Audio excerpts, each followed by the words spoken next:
கொழும்பு 13 ஜிந்துப்பிட்டி பகுதியில் உள்ள சிகை அலங்கார கடையொன்றினுள் நேற்றிரவு 8:15 மணியளவில் மோட்டார் சைக்கிளில் சென்றிருந்த இருவர் துப்பாக்கி பிரயோகத்தை மேற்கொண்டுள்ளனர்.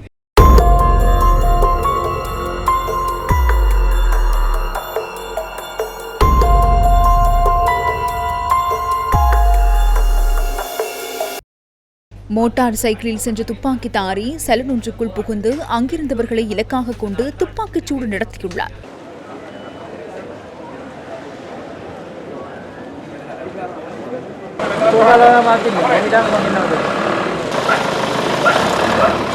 சுமார் 17 தடவை துப்பாக்கி பிரயோகம் மேற்கொண்டுள்ளதுடன் சலூனில் இருந்து 5 பேர் காயமடைந்தனர். காயமடைந்தவர்களில் ஒருவர் உயிரிழந்துள்ளார். மன்னார் பகுதியைச் சேர்ந்த 20 வயதுடைய இளைஞர் ஒருவரை துப்பாக்கி பிரயோகத்தில் உயிரிழந்துள்ளார்.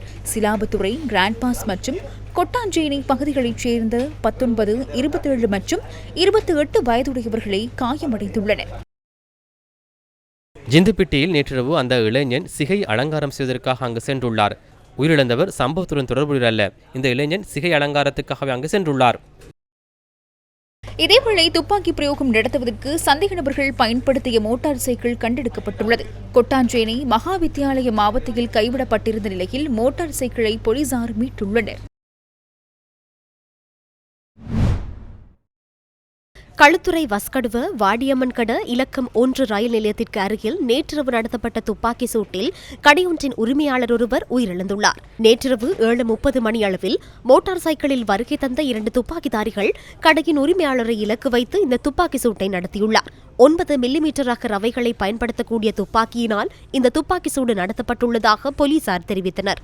படுகாயமடைந்த கடையின் உரிமையாளர் களுத்துறை நாகுடை வைத்தியசாலையில் அனுமதிக்கப்பட்டதன் பின்னர் உயிரிழந்துள்ளார். இதன்போது 33 வயதான ஒருவரே உயிரிழந்துள்ளார்.